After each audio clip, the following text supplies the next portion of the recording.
Great morning, great morning, great morning, and happy Monday. This is the last Monday of 2016. I am so excited to share this journey with you and thank you so much. I'm so appreciative of all of you who have followed the Living the Vows journey through the Monday morning marriage minded messages.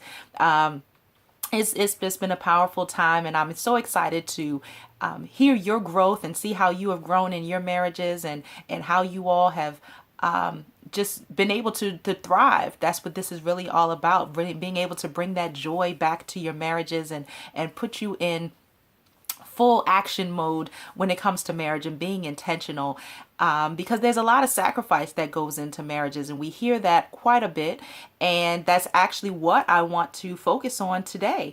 We're talking about sacrifice and what that looks like, because a lot of times we hear sacrifice in various areas of our lives. A big one is when it comes to fasting.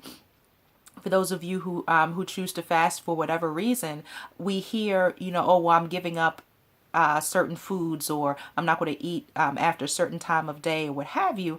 But the idea is, if you're going to make that sacrifice, what is the actual sacrifice? What is the purpose behind it? Because if we are just giving up food to say, hey, I'm not going to eat meat for the next 7 days, or I'm not going to eat any sweets or any desserts, that's great, but that's just the first step. The next step is to take the action and put the true sacrifice in by doing the work. Because a lot of times when we think of sacrifice, we're always thinking about what we're giving up. But the real sacrifice is not just what we give up, but then what do we put in? So in that fasting example, yes, you may be giving up certain foods that you enjoy, but what are you replacing it with? Because especially on a spiritual level, more often than not, we're looking at how are we replacing that time that we would eat and sacrificing by studying the word a little bit more, or how are we sacrificing by increasing our prayer life during that time where we would be eating those foods or doing those different activities, because we get caught up in what we're giving up. But what are you putting in? That's where the real work comes in. That's where the real growth happens. So when it comes to our marriages and our sacrifices, we have to be intentional about not just what we're giving up. See, a lot of times that's one of the reasons why some people choose not to get married or have fear of marriage, because they're thinking, oh, I'm giving up all of this stuff and I have to give up my free time and all of these sacrifices that I have to make about giving up.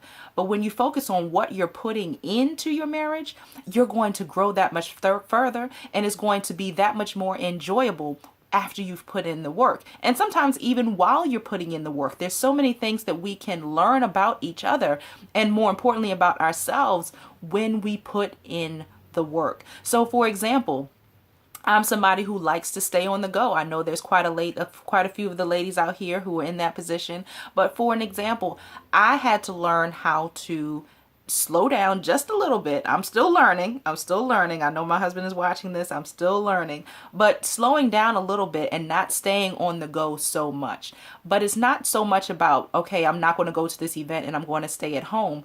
But what am I doing when I'm at home? Because if I'm giving up the going to this event or supporting this organization or what have you outside of the home and saying, okay, I'm going to be home. Yes, I sacrificed going to that event, but how is that benefiting my marriage? Because if I'm just at home, what does that really mean? I have to not just be at home, but invest that quality time and be intentional about how I'm spending my time while I'm at home. So it's not just being at home, but what am I doing while I'm at home? Am I spending that time with, doing a family activity? Am I spending that time with, having that quality conversation with my husband and really getting to know, have that heart to heart conversation, or doing an activity together with him?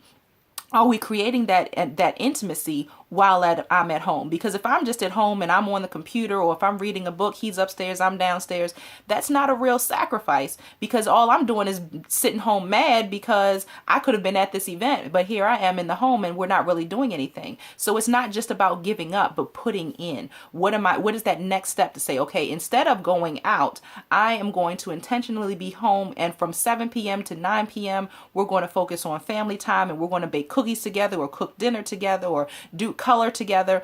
And then once the girls go to bed, I'm going to spend that next time from 9:15 to 12 o'clock. We're going to watch one of the movies that he wants to watch. And we're going to have that quality conversation, that cozy coffee conversations. That's one of the things that we talk about. But spending that quality time and being intentional with that time. So I want to encourage you, when you think about the things that you sacrifice within your marriage, if you're still feeling frustrated and feeling like it's just not working, I made these sacrifices, but nothing is changing, think about not just what you gave up, but what did you put in?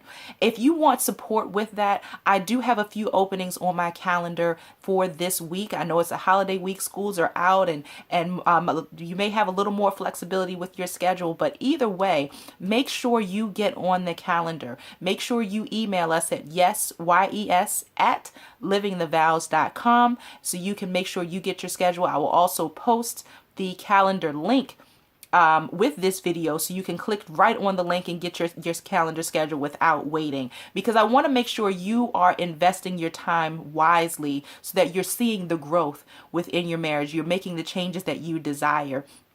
So I thank you so much again.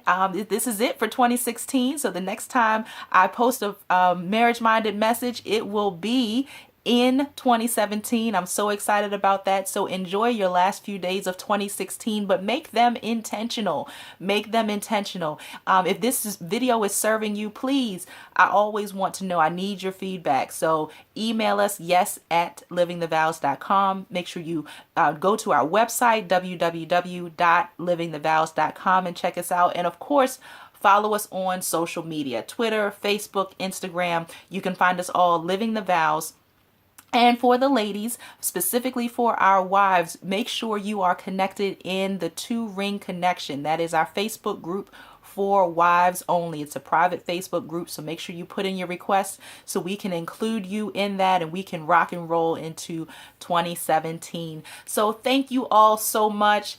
Happy, happy, happy New Year for those of you I won't see before the new year. But definitely get excited about new things and let us know. Let me know what it is that you want in 2017 so we can make sure we get that to you, so we are supporting you. And of course, to all of my fit and sexy wives, we are going to rock in 2017. We're going to get our fit and sexy on so we can thrive for the summer of 2017. So if you want more information about the Fit and Sexy Wives, make sure you email us that as well, and check out, it's in the Facebook group, the Two Ring Connection Facebook group. So make sure you check us out there as well to make sure you have the information about how to get your fit and sexy on. So I love you. Thank you so much for tuning in, and I will see you next year.